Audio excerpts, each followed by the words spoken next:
Batman vs. Superman, Zach Morris vs. AC Slater, and North America vs. Europe. The NA vs. EU rivalry is probably one of the most toxic things in all of League of Legends, and when those two regions meet, it can be wonderful or horrible, depending on your point of view. Here are the 5 best games between NA and EU. While they were by no means the highest quality games, the best of 3 between TSM and the Unicorns of Love at IEM San Jose was shocking. Voted in as fan favorites in large part because of their fantastic team name, the Unicorns quickly 2-0'd Lion Gaming before matching up with Team Solo Mid in the semi-finals. In his first event with the team, Kikis busted out Jungle TF and quickly picked up first blood. Kikis alongside Power of Evil's LeBlanc dominated the mid lane matchup, with Bjergsen finishing 2-7-1 in Game 1, and the legend of PoE being Bjergsen's kryptonite was officially born. Game 2 was just more of the same, although this time it was Syndra and Wukong for the Unicorns of Love duo, and UOL ended the series in style. TSM it's are really taking close. the inhibitor turret and the inhibitor Going now. from the They side are is actually better very than going close straight up on mid. this one. Yep. Power of Evil, it's going to be Hulisang that actually controls it. They probably need to get the towers here though. Dyrus will be taken low but not finished up on the other side. It's TSM's trying to bail out, trying right? to hold on. The Nexus gonna lose turrets it. on the other side aren't being held. The Unicorns of Love are pushing back. right in. They They're gonna take get it. both Nexus turrets. The Nexus now being focused down. Look Boy comes in. Well, look at the damage to the Nexus. They're going to get it. The Unicorns of Love move through into the final of the Intel Extreme Masters San Jose after a base race. 2-0 for Unicorns of Love. The other semi-final at IEM San Jose produced another fantastic set, only this one was actually close. Rekkles made his tournament debut with Alliance opposite C9 Sneaky, and the 280 carries put on a show, sporting a combined 21, 4, and 12 KDA in Game 1, but it was C9 who took the 1-0 series lead. Alliance came from behind in Game 2 to tie the series in a 44-minute slugfest, and in the final game, it was only fitting that the 280 carries had the most honorable of 1v1s.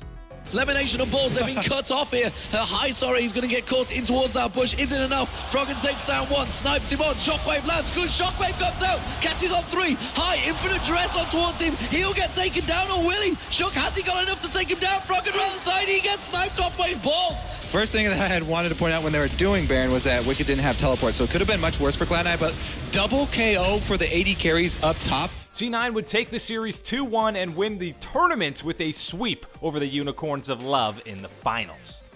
Because of their showing at All-Stars, NA's top-seeded Cloud9 had to bye to quarterfinals at 2013 Worlds, while Europe's top seed Fnatic had to play through the entire group stage.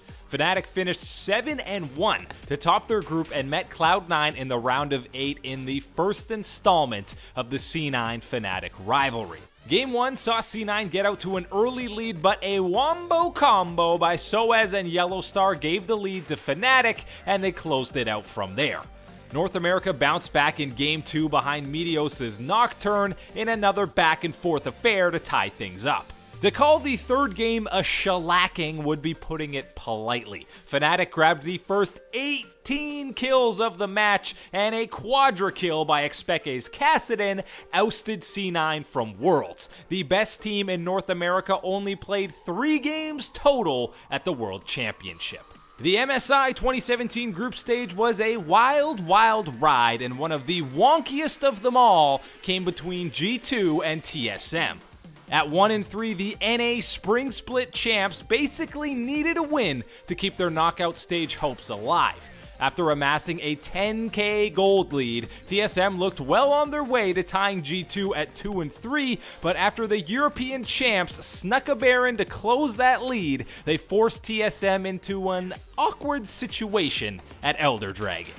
Middle inhibitor turret is dead. The inhibitor is gone as well. Now can they get a fight here in the 5v3 where they lose their base first? G2 are still pushing for the Nexus in the bottom left corner of your screen. They're still looking for the base, and TSM has to get back there to defend it, or they're going to lose the game. And G2 looks like they have enough time. Hanser trying to stop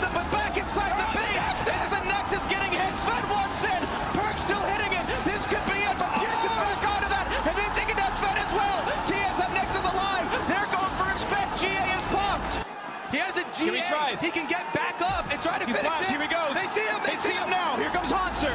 Does he have the damage? He cues in for a bit of movement. He kicks him back. Trick what a needs kick. 5 autos. The flash bits the harpoon. 1, 2, 3, 4. Here comes Tom Catch, and they're going to stop him. TSM's pushing the top side. 20-second respawns. Can they get him? They're going to get the damage. Oh, they're going to just in time.